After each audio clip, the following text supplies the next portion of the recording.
अस्सलाम वालेकुम नाजरीन, आप देख रहे हैं नया पाकिस्तान और मैं हूं शहजाद इकबाल। जो मसला 1 या 2 दिन में हल हो सकता था, बिल आखिर वो 7 दिन में जाकर हल हुआ। मतसाने के शोधा के लवाकिन का ये मुतालबा था कि वज़ीर आज़म पहले कोयटा आएँ, उनकी बात सुने, उनके मुतालबात सुने, उसके बाद वो अपने प्यारों के जनाजे दफनाएंगे। लेकिन दूसरी तरफ वज़ीर आज़म इमरान खान ये कहते थे कि आप अपने प्यारों को दफना दें और मैं फ़ौरन कोयटा आ जाऊँगा।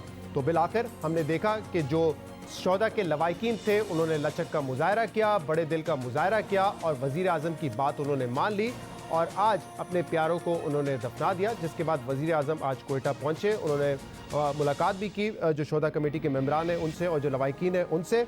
और वज़ीर आज़म ने ये कहा कि ये मैं आपको यकीन दिलाता हूँ कि हम पूरी तरीके से आपके साथ हैं, जो भी कोई इसमें मुलविस था हम उनके पीछे जाएंगे और बाकायदा एक स्पेशल सिक्योरिटी फोर्स सेल बनाया जाएगा आप लोगों को तहफ़्फ़ुज़ देने के लिए।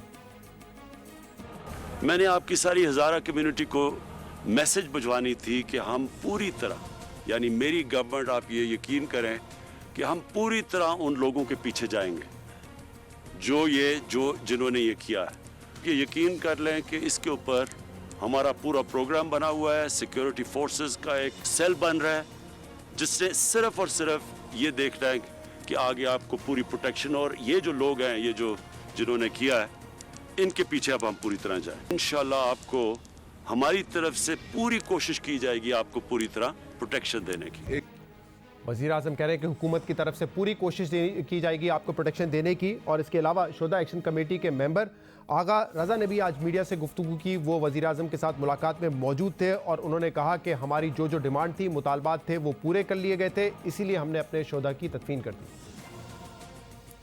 इस अज़म का उन्होंने अदा किया कि दहशतगर्दी का वो आखिरी हद तक जाने, दहशतगर्दी के ख़िलाफ़ आखिरी हद तक जाने के लिए तैयार हैं। और ख़ासतन हमारे साथ 22 सालों में जो कुछ हुआ है, न सिर्फ उसका अज़ाला होगा, ये तो कल रात को इन रिटर्न भी बाकायदा दिया गया था और जो नोटिफिकेशंस जारी हुई थी शोधा के लवाकिन के मुतालबात के सिलसिले में, लोग मुतमईन हुए थे तो धरना ख़त्म कर दिया गया था।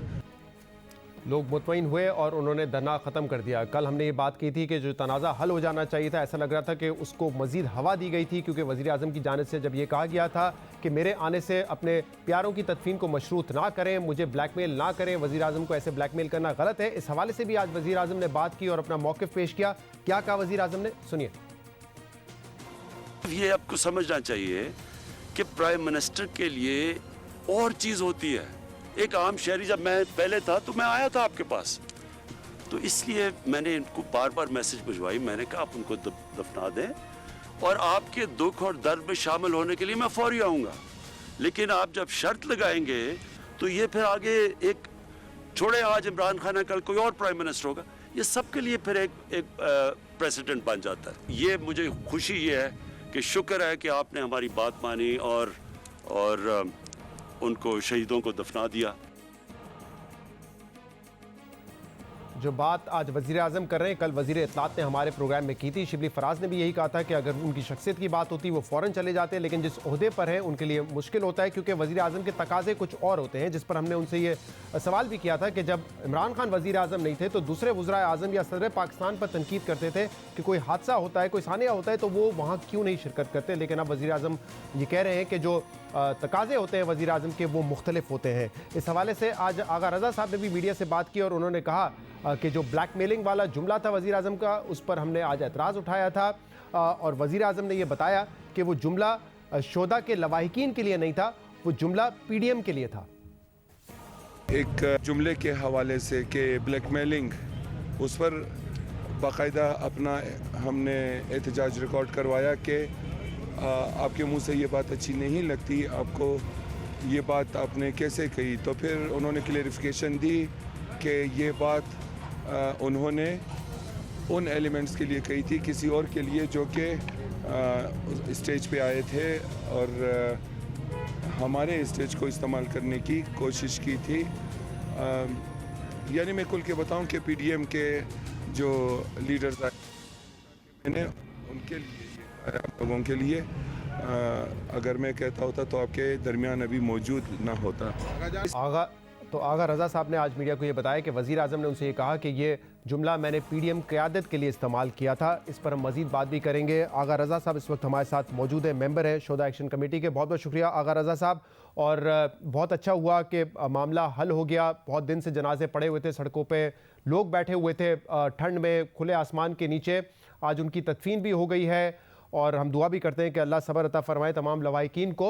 अब जो आगे आप लोगों का एक तहरीरी मुआहदा हुआ है, आपको क्या लगता है ये कैसे मुख्तलिफ है? क्योंकि यकीन दहानियाँ माजी में भी करवाई गई हैं कि प्रोटेक्शन दी जाएगी, हुकूमत तहफ़्फ़ुज़ देगी। अब वज़ीर आज़म इमरान खान कह रहे हैं कि एक सिक्योरिटी फोर्स का सेल बनाया जाएगा, और जो माजी के हादसा हैं और ये वाला जो हादसा था, इस पर एक कमेटी भी बनाई गई है जिसमें वज़ीर आला साहब भी हैं, आपके मेंबर्स भी होंगे, DIG भी होंगे। कैसे आपको लगता है कि ये कमेटी काम कर सकती है और इस मसले को हल कर सकती है? देखें, कुछ न होने से कुछ कर जाना बेहतर है। बिल्कुल ये बात सही है कि पिछले 22 सालों में लाशें उठा उठा के हम थक गए, लेकिन सुनवाई कोई नहीं हुई। अगर कभी कोई यहाँ आया भी तो उन्होंने सिर्फ यकीन दहानियाँ करवाई, सिवाय एक नोटिफिकेशन के कि जब बलूचिस्तान हुकूमत बरतरफ कर दी गई थी। तो अब जबकि सारे मुतालबात जो शोहदा के फैमिलीज़ की तरफ से थी उनको एड्रेस किया गया है नोटिफिकेशन की सूरत में, तो कम से कम पहली मर्तबा यह है कि एक दस्तावेज़ी सूरत में चीज़ें सामने आ गई हैं। तो उम्मीद करते हैं कि ये भी माजी की तरह सिर्फ वादे नहीं होंगे, इंशाल्लाह इम्प्लीमेंटेशन होगी। और आपने कहा कि ये फोरम या ये कमेटी किस तरह से काम करेगी, तो चूँकि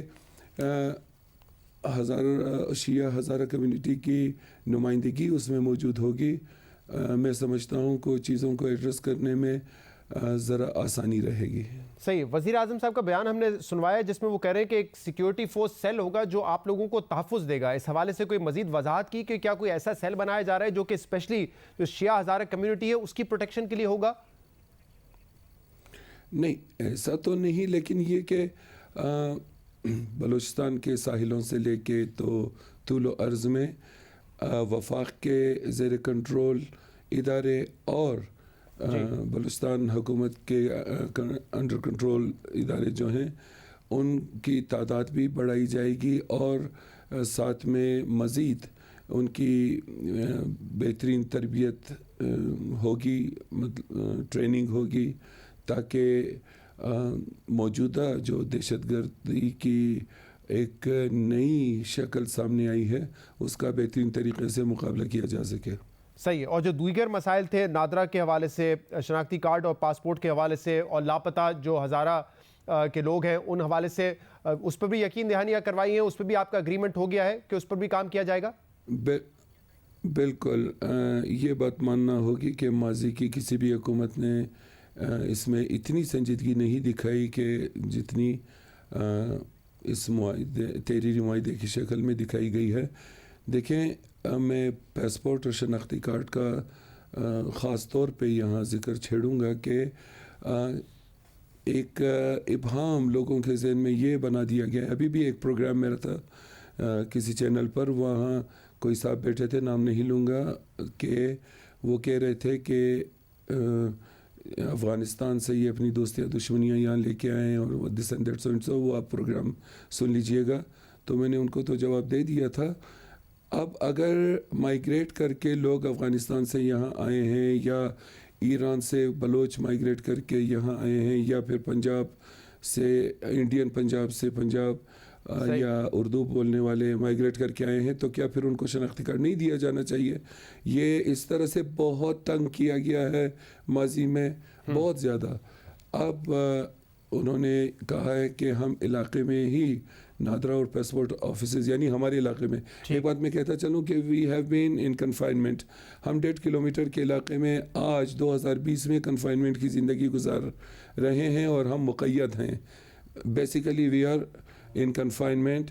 आप अपने रिपोर्टर्स से और इन कैमरामैनों से भी पूछ सकते हैं कि इनको किन बदबख्तियों का सामना करना पड़ता है जब ये हमारे इलाके में आते हैं। तो ये सारी चीज़ें हैं आज भी। और बाकी दूसरा आपने पासपोर्ट के हवाले से भी ये बात की, तो नादरा और पासपोर्ट ऑफिसेज भी होंगी हमारे अपने इलाके में, और उसमें जितने भी हज़ारा काम करने वाले हैं वो होंगे, और फिर इसी एक्शन कमेटी के 2 अफराद भी इस कमेटी का आगा हिस्सा साहब, होंगे। उम्मीद करते हैं कि जो तहरीरी मुआहदा हुआ है, पहले ज़बानी कई मुआहदे आपसे किए गए, ये तहरीरी मुआहदा है, इस पर अमल दरामद होगा, आपकी मुश्किलात में आसानियाँ होंगी। बहुत बहुत शुक्रिया आगा रज़ा साहब ने हमें ज्वाइन किया था। वज़ीर आज़म ने यकीन दहानी करवाई है, हुकूमत ने यकीन दहानियाँ करवाई हैं कि जो कोई मुलविस था इस केस में उनको पकड़ा भी जाएगा, और जो दूसरे इशूज़ हैं उनको भी रिजॉल्व किया जाएगा। प्रोग्राम में शामिल करते हैं और इसके बाद बात करेंगे, एक थी PDM. Welcome back. Pakistan democratic movement, जिसका आज वजूद तो मौजूद है मगर अमली तौर पर अपोजिशन की एहतजाजी तहरीक गैर मौसर हो चुकी है। पीडीएम अपने एक्शन प्लान पर अमल दरामद करवाने में नाकाम रही है। पीडीएम हुकूमत को घर भेजने के दावे पूरे नहीं कर सकी है, और अब ऐसा लगता है कि पीडीएम का इनकलाबी नजरिया पीछे रह गया है और पावर पॉलिटिक्स फिर शुरू हो गई है। पीडीएम हुकूमत को टफ टाइम कैसे देगी? वजीर आजम 31 जनवरी के बाद घर कैसे जाएंगे? पीडीएम का कोई एक्शन प्लान नजर नहीं आ रहा। असेंबलियों से इस्तीफे देना, धरना, शटडाउन, हड़तालें तो बहुत दूर की बात है। पीडीएम अब तक लॉन्ग मार्च की हतमी तारीख भी नहीं दे सकी है। हम अपने पिछले प्रोग्राम्स में बात करते आए हैं कि पीडीएम हुकूमत गिराने के लिए अपनी हिकमत अमली और एक्शन प्लान से पीछे हट चुकी है। पीडीएम की जानिब से दिसंबर जनवरी में हुकूमत को घर भेजने के दावे किए गए थे। सेनेट इंतखाबात को रुकवाने के लिए इलेक्टोरल कॉलेज तोड़ने के दावे किए गए थे, और सिंध हुकूमत की कुर्बानी देने तक की बातें की गई थी, मगर ऑपोजिशन अभी तक अपने दावों और टाइमलाइन पर पूरा नहीं उतर सकी है, और पीडीएम का एक्शन प्लान तितर बितर होने की वजह से ये दावे पूरे होते नजर नहीं आ रहे। और अब ये कहा जा सकता है कि पीडीएम अमली तौर पर गैर मौसर हो चुकी है। पीडीएम के तमाम दावे, असूली बातें और इनकलाबी एक्शन प्लान धरे का धरा रह गया है, क्योंकि पीडीएम की क़यादत बुनियादी बातों पर मुत्तफिक नहीं हो सकी। यहां तक कि इस बात का भी अभी तक फैसला नहीं हो सका है कि पीडीएम इस्लामाबाद की तरफ लॉन्ग मार्च कब करेगी। आपने सुना कि पीडीएम के क्या दावे थे और वो अपने दावों से कैसे पीछे हट चुके हैं। हुकूमत पहले दिन से इस इत्तेहाद को गैर फितरी इत्तेहाद के ताने दे रही थी। हम भी पीपल्स पार्टी और नून लीग के रवैयों और तर्ज सियासत को देखकर पीडीएम के दावों पर सवालात उठा रहे थे, और अब जैसे जैसे वक्त गुजर रहा है पीडीएम अमली तौर पर गैर मौसर होती जा रही है। पीडीएम का एक्शन प्लान आगे क्या होगा, क्या हिकमत अमली होगी, और वो जो ओरिजिनल प्लान था उससे पीछे क्यों हटे हैं, इस पर बात करने के लिए हमारे साथ मौजूद है पीएमएलएन के सीनियर रहनुमा मोहम्मद जुबैर। जुबैर साहब, बहुत बहुत शुक्रिया वक्त देने के लिए। पीडीएम का एक इनकलाबी एजेंडा, एक इनकलाबी एक्शन प्लान था जिसमें आपने इस्तीफे देने थे, असेंबलियों से इस्तीफे देने थे, सेनेट के इंतखाबात से पहले इलेक्टोरल कॉलेज को तोड़ना था, सिंध असेंबली तोड़ने की बात की जा रही थी और धरना देने की बात की जा रही थी। लेकिन अब लगता है कि ये तमाम जो इनकलाबी एक्शन प्लान था ये पीछे रह गया है, बल्कि ऑलमोस्ट खत्म ही हो गया है, जिसकी वजह से जो पीडीएम है उसका वजूद तो मौजूद है लेकिन बहुत ही गैर मौसर लग रही है अब ये पीडीएम।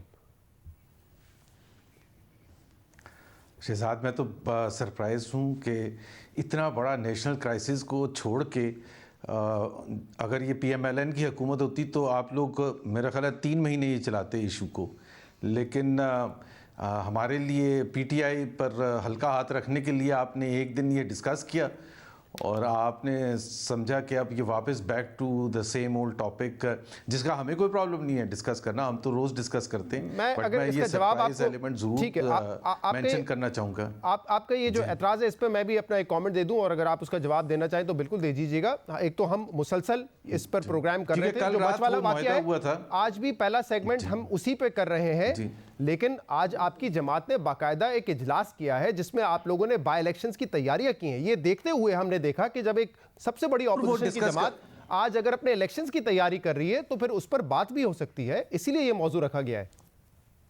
एब्सोल्युटली बात हो सकती है, एब्सोल्युटली बात हो सकती है, लेकिन मैं ज़रूर रिमाइंड ज़रूर करवाऊंगा, क्योंकि आप अगर पुराने प्रोग्राम निकाल के देखेंगे तो हमारे से एक थोड़ा सा कुछ इंसिडेंट होता था ना तो 1.5 महीने तक वो हर वक्त वही चलता था। जुबैर साहब, आज भी हमने उस पर बात की है, आज भी हमारे साथ आगा रजा साहब पहले हिस्से में हमारे साथ प्रोग्राम के मौजूद हैं, आज भी उसी से प्रोग्राम हमने शुरू किया है। हाँ, मतलब ऑपोजिशन को नहीं लिया ना, ऑपोजिशन का व्यू पॉइंट नहीं लिया ना आपने जिनका व्यू पॉइंट लेना था उनका आपने जरूर व्यू पॉइंट लिया होगा। सबसे इंपॉर्टेंट पॉइंट ऑफ व्यू तो लवाहिकीन का है ना, शोधा कमेटी से अगर मेंबर हमारे साथ मौजूद हैं, उनसे ज्यादा इंपॉर्टेंट पॉइंट ऑफ व्यू किसका हो सकता है इस पर? जी बिल्कुल सही बात है, लेकिन हमारा भी पॉइंट ऑफ व्यू है, क्योंकि हमारा पॉइंट ऑफ व्यू तो आया ही नहीं है।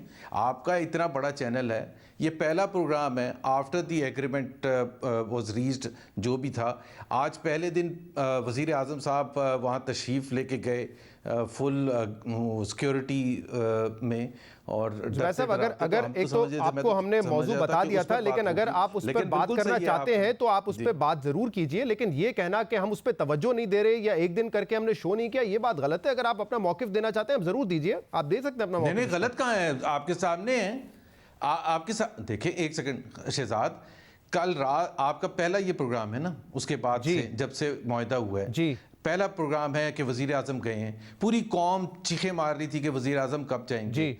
और फिर इतने बड़े इशू पर सबसे बड़ी ऑपोजिशन जमात का व्यू पॉइंट ना लेना, तो वो भी तो कुछ रिफ्लेक्ट करता है ना कि उसको दबाने की कोशिश है। ये तो एडिटोरियल पॉलिसी हमारी है ना कि हमने किस इशू पर किस गेस्ट को लेना है। अगर आप अपना मौकिफ देना चाहते हैं तो दे सकते हैं। जैसे मैंने कहा कि उसमें जो सबसे ज्यादा अफेक्टेड पार्टी थी, जो लवाहिकीन थे, उनका मौकिफ हमने ले लिया है, इसी प्रोग्राम में लिया है। ऐसा नहीं है कि उस इशू को हम भूल गए या इग्नोर कर दिया, लेकिन अगर आप अपना मौकिफ देना चाहते हैं बतौर ऑपोजिशन, प्लीज दे दीजिए। जी, मैं ज़रूर दूंगा, लेकिन आपके पहले सवाल का जवाब, आपका एडिटोरियल राइट है और हमारा राइट है कि उस पर हम तनकीद करें आपके एडिटोरियल पॉलिसी पर।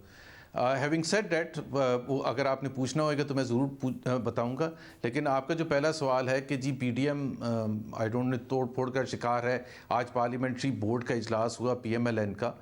मेरा ख्याल है अगर हम पूरा इसका देखें शहजाद, जब से ये तहरीक शुरू हुई थी तो उस वक़्त से हमारा जो एक तो ये था कि हम जलसे जुलूस करेंगे, रैलीज़ निकालेंगे, स्ट्रीट को वार्म करेंगे, अपना नुक्ते नज़र, अपना जो नैरेटिव है वो अवाम तक लेके जाएंगे और उनको बताएंगे ये हुकूमत कितनी नाअहल है और कितनी इन्होंने तबाही मचाई है। उसको भूल भी जाएं अगर ये किस तरह से हुकूमत इनको दी गई थी। वो जो हमारा कंसर्न है वो भी हमने बहुत दफ़ा एक्सप्रेस किया, अभी भी करते हैं। दूसरा एस्पेक्ट ये है कि हमने ये कहा था कि जनवरी 31 का हमने डेडलाइन दिया था कि यह हुकूमत रिज़ाइन कर दे, वरना हम फर्स्ट वीक फरवरी और अराउंड दैट टाइम अपना नया लाए अमल विद रिगार्ड टू 2 पॉइंट्स, एक रिजिग्नेशंस के हवाले से और दूसरा लॉन्ग मार्च के हवाले से, और दोनों की तारीखों के हवाले से कि कब और क्या अब करेंगे। सो बाय इलेक्शन जब आए थे और मेरा ख्याल है जैसे ही अनाउंस हुए थे with in first few days हमने अनाउंस कर दिया था कि हम उसमें पार्टिसिपेट करेंगे, क्योंकि एक ये मुश्किल फ़ैसला है, कोई आसान फ़ैसला नहीं था कि बॉयकॉट करें या हिस्सा लें। लेकिन ज़्यादा मेरा ख्याल है जो हमारे जो लीडरशिप का मौक़िफ़ यही था कि हम इनको अपना फ्री हैंड नहीं दे सकते, और ये पीडीएम का भी यही मौक़िफ़ है, सिर्फ हमारा अपना पीएमएलएन का नहीं है।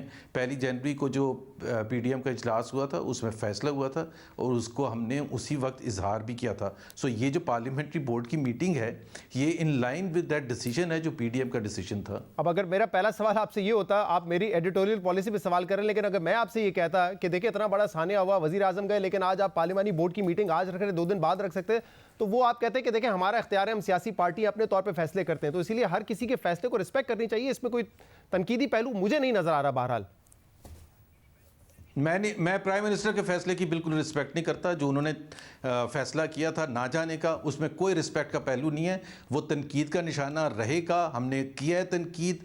वो कैलस किस्म के शख्स हैं जिनको कोई इससे गर्ज नहीं है कि अवाम पर कितनी बुरी हालत है, किस तरह से स्लॉटर किया गया है। एक तो उनकी रिस्पॉन्सिबिलिटी थी as prime minister of Pakistan के जी उनकी हिफाजत करना, आप हिफाजत नहीं कर सके, आपने उसके बाद उनको ब्लैक मेलर्स भी कह दिया, आप तदफीन के लिए नहीं गए, आपने कंडीशंस लगा दी आप जाने के लिए। तो वो तनकीद तो हम करते रहेंगे, वो तनकीद हमारे लिए वो तनकीद आप भी कर रहे हैं और हम भी कर रहे हैं। और मेरी आपसे गुजारिश है, ज्यादा दूर नहीं है, 24 घंटे पहले का मेरा प्रोग्राम जरा देख लीजिएगा जो हमने वजीर इत्तलात के साथ किया था, और मैं मुंतजर रहूंगा उस पर आपका जो फीडबैक होगा, और आप फिर बता दीजिएगा उसमें से अगर कोई ऐसा पहलू रह गया हो जिस पर हमने बात ना की हो।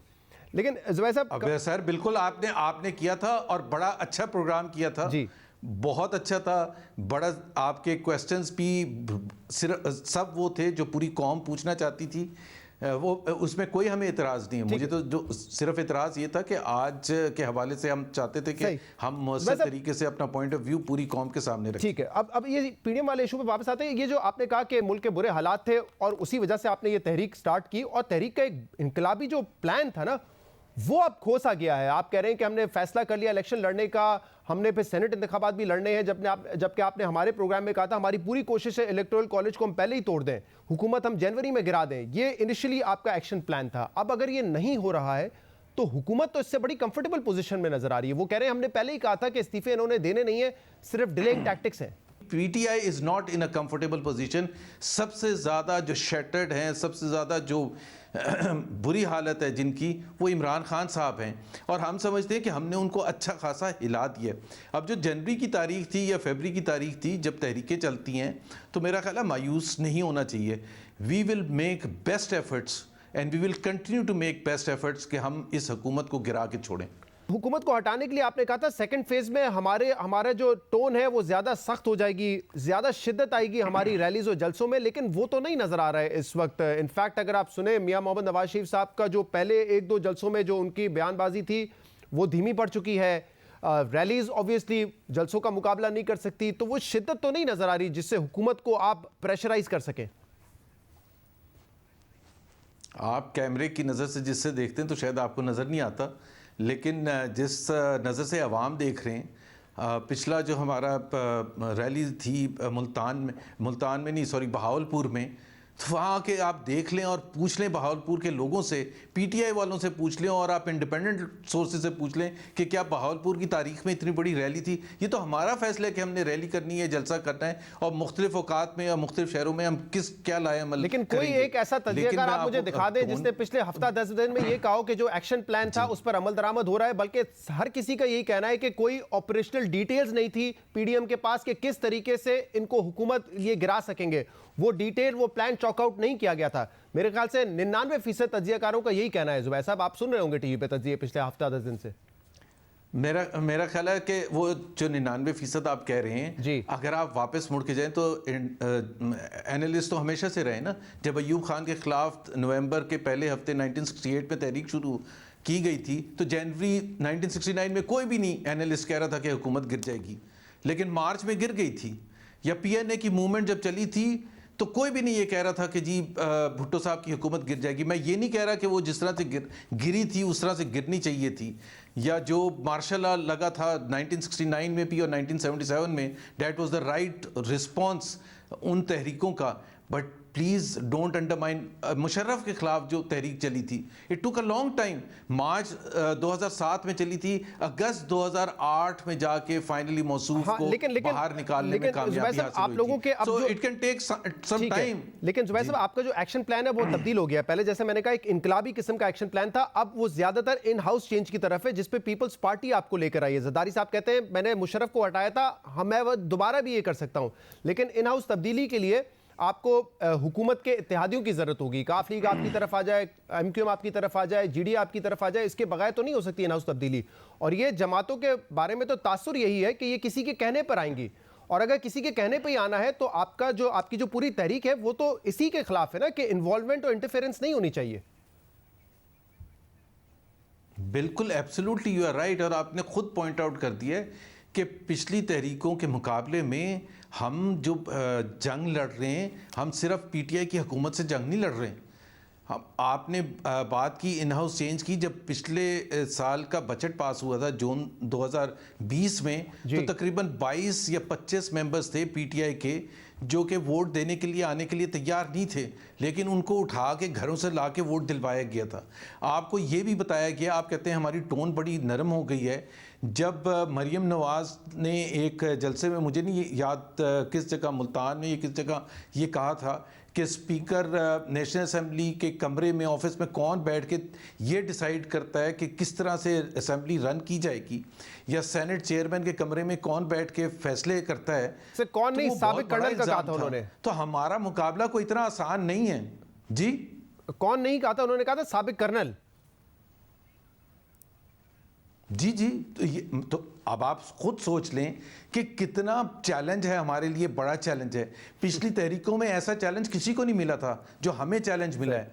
बट हम कॉन्फिडेंट हैं, हम डिपेंड करते हैं पाकिस्तानी अवाम पर, क्योंकि पाकिस्तानी अवाम जो हैं वो हमारे साथ खड़े हैं। बहुत बहुत शुक्रिया, बहुत बहुत शुक्रिया। मोहम्मद जुबैर साहब हमारे साथ मौजूद थे, कह रहे थे कि तहरीक तवील ज़रूर हो सकती है लेकिन फैसला कुन होगी। प्रोग्राम में ब्रेक शामिल करते हैं, इस पर मजीद बात करेंगे। Stay with us. Welcome back नाजरीन। चीनी की प्राइस कंट्रोल करना पाकिस्तान तहरीक इंसाफ की हुकूमत के लिए एक बहुत बड़ा चैलेंज रहा है। जब जब हुकूमत ने नोटिस लिया है, कीमतों में मजीद इजाफा हुआ, फिर हुकूमत ने इंक्वायरी कमेटी बनाई, उसकी रिपोर्ट आई, फिर इंक्वायरी कमीशन बनाया, उसकी रिपोर्ट आई, लेकिन चीनी की कीमतें कम नहीं हुई बल्कि चीनी की कीमतों में इजाफा होता रहा। फिर क्रशिंग सीजन शुरू हुआ और चीनी इंपोर्ट की गई, जिसके बाद चीनी की कीमतों में कमी आना शुरू हुई। जो चीनी 105-110 रुपए तक पहुंच गई थी, वो 80 रुपए तक आ गई थी दिसंबर में। लेकिन ये रिलीफ बहुत कम मुद्दत के लिए था, क्योंकि चंद हफ्तों में ही दोबारा से चीनी की कीमतों की जो चीनी की कीमतें हैं उनमें इजाफा होना शुरू हो गया है। और अब जो प्राइस 80-81 तक आ चुकी थी, दोबारा 93-95 तक पहुंच चुकी है। कल जो SPI के नंबर्स आए उसके मुताबिक 91 है, लेकिन हमने मार्केट में सर्वे कराया तो कीमत 95 तक पहुंच चुकी है। और शुगर मिल एसोसिएशन का ये कहना है कि हमें गंदम, जिसकी मिनिमम सपोर्ट प्राइस 200 है, वो तकरीबन 270-300 रुपए का मिल रहा है। और अगर इसको कम नहीं किया गया तो आने वाले वक्त में चीनी की कीमत दोबारा 100 रुपए से तजावुज कर जाएगी। शुगर मिल एसोसिएशन ने प्राइम मिनिस्टर इमरान खान को एक खत भी लिखा है, जिसमें उन्होंने ये भी कहा है कि क्योंकि क्रशिंग सीजन 15-20 दिन पहले शुरू हो गया था, इसलिए जो शुगर केन थी उसका रिकवरी रेशियो कम था, जिसकी वजह से मुल्क को तकरीबन 3 लाख टन चीनी का इस साल नुकसान होगा। इस खत के हवाले से हम बात करेंगे, जिसके लिए हमें ज्वाइन किया है minister for production and industries Hammad Azhar Sahab ने, और इसके बाद शुगर मिल का भी इस पर मौक़िफ़ लेंगे। हमाद अजहर साहब, बहुत बहुत शुक्रिया वक्त देने के लिए।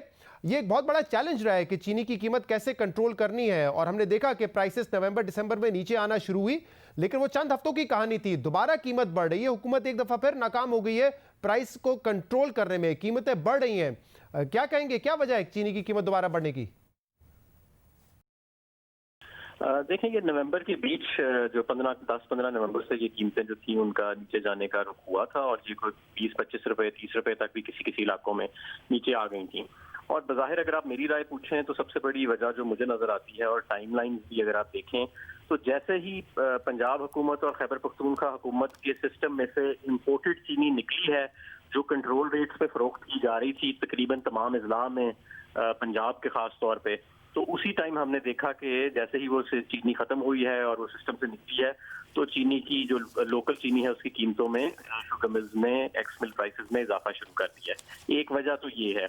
दूसरी वजह ये भी हमें नजर आई कि जो शुगर केन यानी गन्ने की जो कीमतें हैं वो इस मरतबा फार्मर को बेहतर मिल रही हैं, लेकिन उसके अंदर हमें थोड़ा सा आड़तियों का भी रोल और सट्टेबाजी का भी रोल जो है वो नजर आया, और जिसके खिलाफ अब हम एक्शन ले रहे हैं, और उसकी मैं तफसील आपको बताऊंगा। अब तो शुगर रिफॉर्म कमेटी भी बना दी गई है, जिसका मकसद ये है कि एक तो लॉन्ग टर्म में रिफॉर्म्स लाने हैं इस सेक्टर में, लेकिन जाहिर सी बात है आपने प्राइसेस को भी देखना है कि प्राइसेस कहाँ पे जा रही हैं। तो अभी तक इंक्वायरी रिपोर्ट बनने के बाद, इंक्वायरी कमीशन रिपोर्ट आने के बाद भी, कमेटी बनने के बाद भी सट्टेबाज अभी भी इन्वॉल्व हैं, जो कि प्राइस मैनिपुलेट कर रहे हैं, जिसकी वजह से एक आम आदमी को महंगी कीमत मिल रही है चीनी की। देखिए, इसमें 3-4 चीजें हैं। ये इस सेक्टर में पिछले 30-40 साल से एक बिगाड़ आया हुआ है। सबसे पहले तो ये इसमें कंपटीशन नहीं है। आज भी किसी ने शुगर मिल लगानी है तो उसे NOC लेना पड़ता है, और NOC मिलता नहीं है। अगर आपके माजी में तो सिर्फ उन लोगों को मिलता था जो जिनके सियासी ताल्लुकात होते थे। तो दूसरा है इसमें सट्टेबाजी का, टैक्स एवेजन का इसके अंदर बहुत बड़ा रोल है, इसके अंदर आड़तियों का रोल है। ये सारी चीजें रिपोर्ट में लिखी गई, और इसमें काफी बेहतरी भी ला रहे हैं। सेल्स टैक्स की कलेक्शन में बड़ा इस दफा इजाफा देखा जा रहा है। अच्छा, इस पर शुगर मिल एसोसिएशन ने एक खत भी लिखा है 2 रोज पहले वजीर आजम इमरान खान को। 2-3 उसमें से नुकात है। पहले मैं नुक्ते नंबर 2 पे आ जाता हूं, क्योंकि उस हवाले से ही बात हो रही है। वो कह रहे हैं कि 200 रुपए मिनिमम सपोर्ट प्राइस है, जिसकी वजह से हमने गवर्नमेंट को एश्योर किया था कि 75 रुपए की रिटेल कीमत हो सकती है चीनी की। लेकिन क्योंकि अब वो प्राइस जो है 40 kg गन्ने की, वो 270 से लेकर 300 रुपए तक पहुंच चुकी है। और अगर कीमत इतनी ज्यादा होगी तो हमारी एक्समिल प्राइस ज्यादा होगी और रिटेल प्राइस फिर आम सार्फिन को ज्यादा मिलेगी। देखें, ये पहली बात तो मैं वजाहत कर दूं कि ये मिनिमम सपोर्ट प्राइस है जो हम किसान को देते हैं, मैक्सिमम नहीं है। अब आप देखें ना, जब चीनी की कीमत के ज्यादा होती है और हम शुगर मिल से पूछते हैं तो वो कहते हैं कि जी ये तो डिमांड एंड सप्लाई है, आप हमें हमारे हाल पे छोड़ दें और मार्केट को डिमांड एंड सप्लाई पे छोड़ दें, हमसे ना पूछें। लेकिन जब गन्ने की कीमत बढ़ती है तो वो कहते हैं जी गन्ने की कीमत फिक्स कर दें, और इससे ज्यादा पे हमें गन्ना जो है वो मिल रहा है, और वो कंप्लेन करते हैं। ये जरूर है कि इसके अंदर हमें इस मरतबा आड़तियों का रोल बहुत ज्यादा नजर आया है। पंजाब में पिछले तकरीबन 48 घंटों में या 3 दिनों के अंदर, 2 से 3 दिनों के अंदर 250 के करीब इलीगल जो वे ब्रिजेस हैं, जो इलीगल वजन वाले कांटे लगे होते हैं, उनको सील किया गया है। तो वो एक्शन हमने शुरू कर दिया है। क्या इस एक्शन से फर्क पड़ेगा या आपको ज्यादा इंटरवीन करना पड़ेगा और ये जो सपोर्ट प्राइस है इसको कम पे लाना पड़ेगा? क्योंकि ऑब्वियसली आप मार्केट को डिमांड एंड सप्लाई पे तो चलने देंगे, लेकिन हुकूमत का काम ये भी है कि वो प्राइस को स्टेबल रखे मार्केट में। नहीं, सपोर्ट प्राइस से तो इस वक्त ज्यादा ही गन्ना जो है वो सेल हो रहा है, तो सपोर्ट प्राइस तो इशू नहीं है। नहीं, मेरा मतलब है जो सपोर्ट प्राइस से ज्यादा इस वक्त गन्ना मार्केट में है, क्योंकि शुगर मिल्स कह रहे हैं कि इसको सस्ता करवाया जाए वरना फिर हमारी कॉस्ट ज्यादा रहेगी। नहीं, देखें, हम करने जा रहे हैं, हम 2 चीजें करने जा रहे हैं। एक इंतजामी हमने फैसला किया है और एक हम पॉलिसी, 3 फैसले हमने पॉलिसी पर किए हैं। इंतजामी मैंने आपको बता दिया कि हमने सूबाई हुकूमतों को ये वाज़ेह हिदायत दी है, उन्हें रिक्वेस्ट भी की है, आप ये जो आड़ती हैं इनका रोल खत्म करें, क्योंकि जो लास्ट शुगर एडवाइजरी की मीटिंग हुई थी उसमें किसानों ने भी आड़तियों के हवाले से अपने तहफ़्फ़ुज़ात का इज़हार किया था।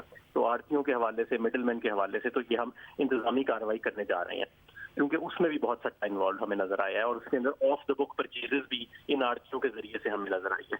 दूसरा, जो हम पॉलिसी के ऊपर 3 फैसले करने जा रहे हैं कि ECC में मैं एक समरी, हमारी वजारत एक समरी लेके जा रही है इंशाल्लाह बुध को। सबसे पहले हम रॉ शुगर की जो इम्पोर्ट है उसके ऊपर जो टैक्सेस हैं वो हम उठाएंगे। दूसरा, प्राइवेट सेक्टर की इंपोर्ट को हम मजीद इंसेंटिवाइज करेंगे, कुछ टैक्सेस हैं जो हमें उठाना हम चाह रहे हैं। और तीसरा, इस मरतबा हम कोई ज्यादा तादाद में और बर वक्त हम चीनी की इंपोर्ट करना चाह रहे हैं, क्योंकि हमने देखा कि जब हुकूमत ने चीनी मंगाई थी और वो कंट्रोल रेट्स के ऊपर इजला में फरोख्त हुई तो उसका हमें कीमतों के हवाले से अच्छा रिजल्ट मिला था। हमारे साहब, शुगर मिल एसोसिएशन का एक और भी एतराज़ है, वो ये कह रहे हैं कि क्योंकि हमें डायरेक्ट किया गया था हुकूमत की जानिब से कि आप क्रशिंग सीजन पहले शुरू कर दें 15-20 दिन, और हमने क्योंकि ये किया तो इस वजह से जो शुगर केन है उसमें जो रिकवरी थी वो कम थी, और इस वजह से टोटल जो नुकसान होगा पाकिस्तान को वो तकरीबन 3,000 टन का है, 3 लाख टन का है, सॉरी 3 लाख टन शुगर का है जो इस साल नुकसान होगा। और वो कह रहे हैं कि इसकी वजह यह है कि हमने अर्ली क्रशिंग सीजन शुरू कर दिया था और गन्ना ऐसा था जिससे रिकवरी हमें कम मिल रही थी। ये तो बड़ी इन्होंने अजीब सी बेबुनियाद सी बात की है। वो जो ये कह रहे हैं हमें हदायत दी थी, उस हदायत के अगेंस्ट तो ये लाहौर हाई कोर्ट से स्टे ले आए थे। दूसरी बात ये कि टोटल 15 नवंबर से 30 दिसंबर, जिसमें ये कह रही हैं कि कोई 1% रिकवरी कम हुई है, उस दौरान तो टोटल प्रोडक्शन ही चीनी की 3.5 लाख टन हुई है। तो उस 3.5 लाख टन में से 3 लाख टन कैसे कम हो सकती है? तीसरी बात ये कि हमने, अच्छा, ये इंपॉर्टेंट नुकता है, आप कह रहे हैं कि टोटल प्रोडक्शन ही उस टाइम पे जो हुई है वो 3.5 लाख टन की है, तो 3 लाख टन शॉर्टेज हो जाए ये मुमकिन नहीं है। जी, पंजाब के अंदर मैंने आज ही केन कमिश्नर पंजाब से डेटा लिया है, तो 3,50,000 टन के करीब 15 नवंबर से 30 दिसंबर तक प्रोडक्शन जो है वो पंजाब की शुगर मिलों में हुई है, और उसके अंदर से तो 3 लाख टन नहीं ना कम हो सकता। अच्छा, दूसरी बात ये है कि हमने खुद भी उस वक्त क्रशिंग शुरू हुई थी तो उससे चंद हफ्ते पहले हमने खुद पंजाब के मुख्तलिफ अजला में सरकारी लैब्स के अंदर शुगर केन के हमने कराए थे, टेस्ट कराए थे रिकवरी के, और बड़ी हेल्दी रिकवरी जो थी वो उस वक्त हमें उस टाइम के हवाले से बड़ी अच्छी रिकवरी जो थी वो हमें रिपोर्ट हो रही थी, और वो तमाम रिकॉर्ड जो है वो पंजाब हुकूमत के पास मौजूद है। फिर ये भी है कि ये 12 मिलों के नुमाइंदगान खुद मेरे पास आए और इन्होंने कहा कि जी जो सूरत हाल है उसमें 15 नवंबर एक आइडियल डेट है कि जिस पे शुरू कर दिया जाए। अच्छा, ये शुगर मिल्स का खुद डिमांड थी उनकी?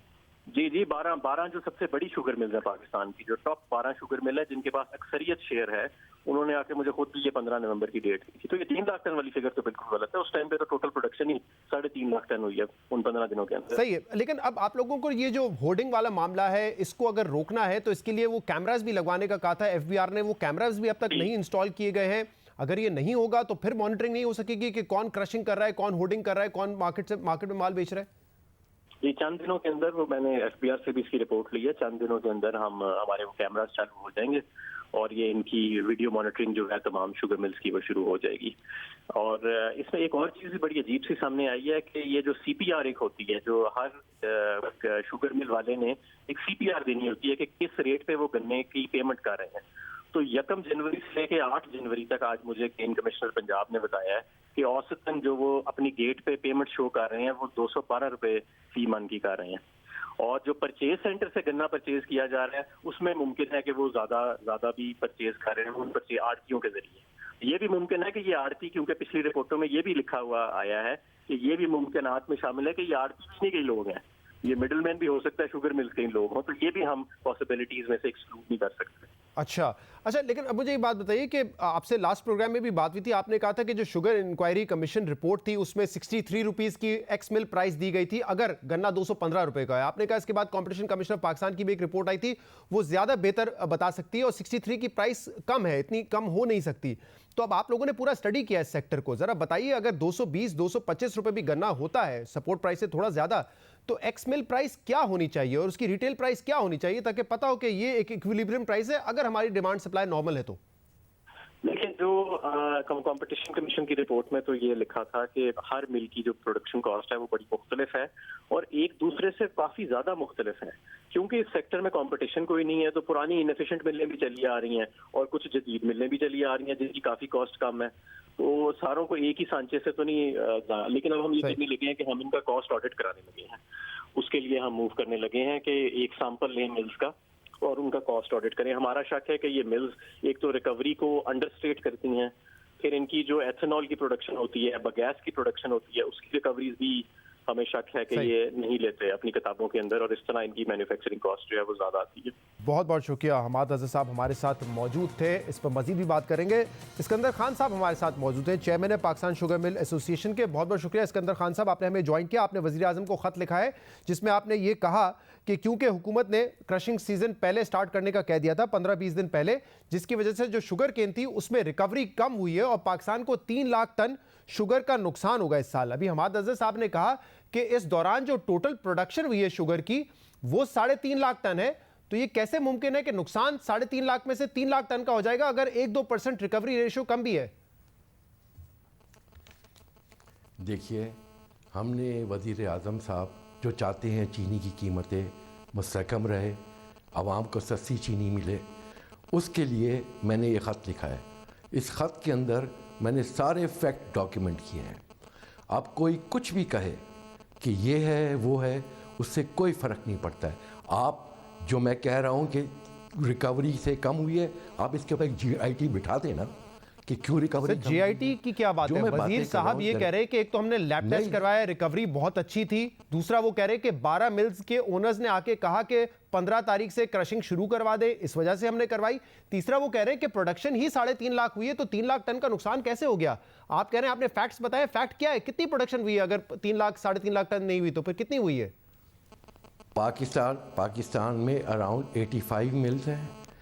जब मिलें शुरू होती थी 30 नवंबर को, रिकवरी उस वक्त से ली जाती थी। और ये जो 3 लाख की बात करें, ये सिर्फ पंजाब की बात कर रहे हैं। पूरे पाकिस्तान के अंदर अगर मिले 30 नवंबर को चली होती तो ये प्रोडक्शन ज़्यादा होती है। आप इसको 2 गलत चीज़ों से मुवाजना कर रहे हैं। हमारा कहने का मकसद ये नहीं है कि हुकूमत को हम कोई इल्ज़ाम दें, हम एक हक़ाइक़ सामने रख रहे हैं। सर, मैं इल्ज़ाम की बात ही नहीं कर रहा, हकीकत क्या है? क्योंकि हमाद अज़हर साहब कह रहे हैं कि 3 लाख टन शुगर का नुकसान हो ही नहीं सकता अगर रिकवरी रेशियो कम भी हो, क्योंकि वो कह रहे हैं कि टोटल प्रोडक्शन ही 3.5 लाख टन की हुई है। तो इसके ऊपर मैं चाहूँगा वो इन्वेस्टिगेट करवा लेना कि अगर मैंने ये ख़त एक एज हैसियत चेयरमैन वज़ीर आज़म साहब को लिखा है, अगर मैंने कोई बात गलत की है तो इन्वेस्टिगेट किया जाए। वो कह रहे हैं हमने लैब टेस्ट तो करवाया था, वो कह रहे हैं लैब टेस्ट करवाया था, रिकवरी लो नहीं है, बिल्कुल ठीक है। और कह रहे हैं कि मिल ओनर्स की ही ये ख्वाहिश थी कि हम क्रशिंग शुरू कर दें 15 तारीख से। मैं इनकी बात को नहीं मानता। 12 मिलें आके 80 मिलों के बारे में नहीं कह सकती है। अगर ये जो जिन्हों से इन्होंने मीटिंग की है उन्हीं से ये बात करें, मैं तो सिर्फ अपने ख़त की बात करूँगा। चले सर, फिर मैं ख़त में इस वक्त इस्कंदर खान साहब, ये डॉन न्यूज़ ने आपको कोट किया हुआ है और 3 दिसंबर की ये खबर है जिसमें लिखा हुआ है, Pakistan sugar mill association chairman Iskander Khan lauded the federal and provincial government for timely start of cane crushing at around 200 rupees per 40 kg। आपने आगे भी तारीफ की हुई है, तो यहां तो आप कह रहे हैं कि ये बर वक्त शुरू किया, ये अच्छा हुआ। ये डॉन ने 3 तारीख को आपको कोट किया हुआ है। 200 रुपीस के ऊपर मैंने बात की थी ना। मैंने टाइमली स्टार्ट शुरू करने की मैंने timely start sir, timely start of production. Timely start, देखिए टाइमली स्टार्ट के लिए होता है कि हर जगह पे मुख्तलिफ स्टार्ट के सीज़न होते हैं। पख्तूनख्वा में डिफरेंट होता है, सिंध में डिफरेंट होता है, पंजाब में है।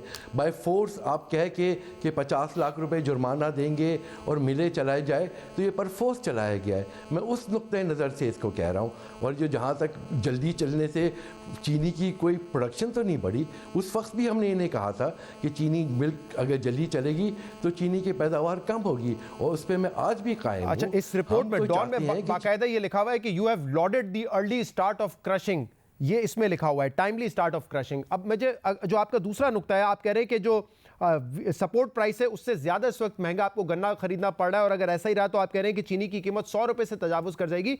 अब इसमें आपकी क्या डिमांड है, क्योंकि हमाद साहब तो कह रहे हैं कि देखें जब जी हमारी कोई डिमांड नहीं है। हम तो चाह रहे हैं कि किसान को भी अच्छी कीमत मिले। इस वक्त ये जो ज़्यादा चीनी की कीमत और गन्ने की कीमत है वो किसान को भी नहीं मिल रहा है, वो मिडिल मैन कमा रहा है। और ये बिल्कुल तासुर गलत है कि मिले मिडिल मैन रखती है। अगर मिले मिडिल मैन रखती तो इस वक्त मैं इसको ख़त्म करने की बात ही नहीं करता। हम जब कहते हैं कि टाइमली मिले चले, तो टाइमली मिले चलने की वजह से रिकवरी जो कम हुई है उसका सदेबाब नहीं हो सकता है। वो हम हुकूमत को सपोर्ट में, ताकि प्राइसेस कम हो। इस वक्त जो हमने जब मिले चलने के बाद हमें अंदाज़ा हुआ कि कितनी रिकवरी कम हुई है। उस वक्त तो हमें अंदाज़ा नहीं था कि रिकवरी कम होगी। हमने उस वक्त भी सपोर्ट किया था। हमाद अज़हर साहब ने एक सीआरपी रिपोर्ट का भी हवाला दिया, सीपीआर रिपोर्ट का। वो कह रहे हैं कि 1 जनवरी से 8 जनवरी तक जो रिपोर्ट आई है उसमें 212 रुपए आप लोग पे कर रहे हैं पर मॉन पर। नहीं जनाब, इस वक्त एवरेज 310-320 तक चला गया है। ये कौन 210 कहाँ पे पे हो रहा है? अगर ये 210 पे रहा होता तो मैं हुकूमत को ख़त क्यों लिखता? मैं आराम से खुशी से चीनी बनाता रहता। मैंने सिर्फ ये चीज़ें सिर्फ इसलिए कही गई है कि हमेशा इल्ज़ाम आता है कि मिलों ने मैन्यूवरिंग की, कार्टेल है, माफिया है और प्राइसेस बढ़ा रही है। प्राइसेस हमसे नहीं बढ़ती है। चीनी के अंदर 80% कीमत गन्ने की होती है और उसके अंदर 10% टैक्स होता है। ये सिर्फ जो मैंने ख़त लिखा है वो हुकूमत के सपोर्ट में लिखा है, ताकि हुकूमत इस वक्त चीनी इंपोर्ट कर ले। रॉ शुगर को भी हमारा डिमांड है कि इंपोर्ट करे, रिफाइंड शुगर भी इंपोर्ट करे। इंपोर्ट की वजह से चीनी की कीमत में आपने अपने ख़त में ऐसी कोई बात नहीं कही है कि बर वक्त इंपोर्ट कर ले हुकूमत ताकि चीनी की कीमतें नीचे आ जाएं। आपने शुगर केन कीमत के हवाले से लिखा है, आपने इंपोर्ट के हवाले से यहाँ से जिक्र नहीं किया। ये तो हमाद साहब कह रहे हैं कि अब हम रॉ शुगर भी इंपोर्ट करेंगे, प्राइवेट सेक्टर को भी फैसिलिटेट करेंगे, और हमारे पास टाइम है अगर हमने खुद भी जो है इंपोर्ट करनी है शुगर, ताकि प्राइसेस ना एस्केलेट हो। तो ये किसके कहने पे कर रहे हैं? मैं हमारे कहने पे कर रहे हैं ना। ये डिमांड हमारी थी। खत में तो मैंने इसको लिखने की जरूरत नहीं थी। ये डिमांड तो इन्होंने मान ली थी। ये डिमांड भी हमारी थी कि चीनी की कीमत कम हो, इंपोर्ट किया जाए रॉ शुगर। ये पिछले साल भी हमारी डिमांड थी, और ये भी हमारी डिमांड है कि पख्तूनख्वा में 1.5 लाख टन चीनी नहीं बनेगी, 60 मिलियन टन की, क्योंकि अफगानिस्तान गुड स्मगल हो जाएगा। तो आप इंपोर्ट करने के बजाय आप कोशिश करें जो मुल्क के अंदर गन्ना है उसकी चीनी बने। जो इंक्वायरी कमीशन की रिपोर्ट आई थी साहब, जो इंक्वायरी कमीशन की रिपोर्ट आई थी उसमें उनकी कैलकुलेशंस ये थी कि अगर 215 रुपए का गन्ना भी होगा तो आपकी जो एक्स मिल प्राइस आनी चाहिए वो 63 रुपीज आनी चाहिए। तो इस वक्त भी अगर आप कह रहे हैं कि सपोर्ट प्राइस से हम ज्यादा की कीमत पे गन्ना खरीद रहे हैं, तो प्राइसेस तो इससे बहुत ज्यादा निकल चुकी है ना मार्केट में। कहां 63 और कहां इस वक्त मार्केट में 95 रुपए की चीनी। जी, आप जिस रिपोर्ट को आप कोट कर रहे हैं उस रिपोर्ट में ये बात बिल्कुल गलत है।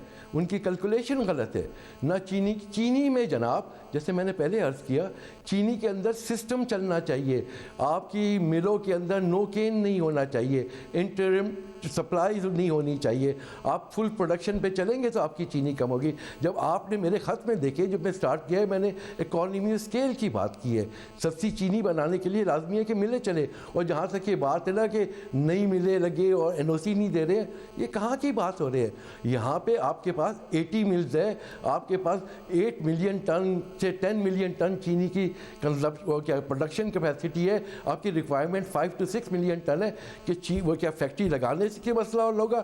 मसला आपका हल होगा कि आप किसानों में रिफॉर्म लाए, आप गन्ने की पैदावार बढ़ाए, आप रिकवरी पे डील करें। ये जो इस किस्म की सियासत होती है कि माफिया कह देना, कार्टेल कह देना और सारा इल्ज़ाम लगा देना और कहना कि मार्केट फोर्सेस है ना सर। भी होती है। देखिए, एक अरसे तक गन्ने जो काश्तकार है उसको आप लोग सपोर्ट प्राइस 180 थी तो 140 रुपए देते थे, उनका ये शिकवारा। कैश पे उनको गन्ना उनसे नहीं लिया जाता था। अब आप खुद कह रहे हैं कि 200 रुपए पे ये सीजन शुरू हुआ था, अब आगे बढ़ा है। जब 200 रुपए पे भी हुआ था तो आप तो 80-85 रुपए की चीनी बेच रहे थे ना। तो ये मिनिमम सपोर्ट प्राइस है। ये हमाद अज़हर साहब कह रहे हैं कोई मैक्सिमम सपोर्ट प्राइस नहीं है। अगर डिमांड होगी गन्ने की तो कीमत ऊपर भी जाएगी। ये हमाद अजहर ने और शहजाद अकबर ने हमें कमिटमेंट की थी कि हम कोशिश करेंगे सपोर्ट प्राइस के बाद चीनी रहे, कि गन्ने की कीमत रहे, ताकि चीनी की कीमत कम रहे। अगर मार्केट फोर्सेस की बात करते हैं तो फिर आप गन्ने की कीमत फिक्स ना करें, ना चीनी की कीमत फिक्स नहीं, करें। तो फिर सर एक बात बताइए, आप इंपोर्ट की इजाजत दे, जीरो रेटेड पे इंपोर्ट आ जाए, लेकिन अगर आप कह रहे हैं कि साल किसका होगा, वो जमींदारों का होगा। सर अगर आप कह रहे हैं कि गन्ने की सपोर्ट प्राइस है लेकिन एक उसकी सीलिंग भी होनी चाहिए, तो शुगर मिलर्स तो सीलिंग नहीं लगाते। आपको तो 80 रुपए की बेचनी होती है, आप 80 रुपए की बेचते हैं, 100 रुपए की भी बेचते हैं। अगर आप उनको कह रहे हैं कि कीमत कम रखें तो आपके लिए भी कोई सीलिंग पे बरकरार होनी चाहिए ना, कि इससे महंगी आप चीनी नहीं बेचेंगे। बिल्कुल, मैं जब अगर हुकूमत चीनी की कीमत 200, गन्ने की कीमत 200 250 फिक्स कर ले, मुझे कोई एतराज़ नहीं है, फिर चीनी की कीमत भी फिक्स कर दे। हम मुझे कोई रिटेल प्राइस और एक्सैक्टिव प्राइस फिक्स कर दे।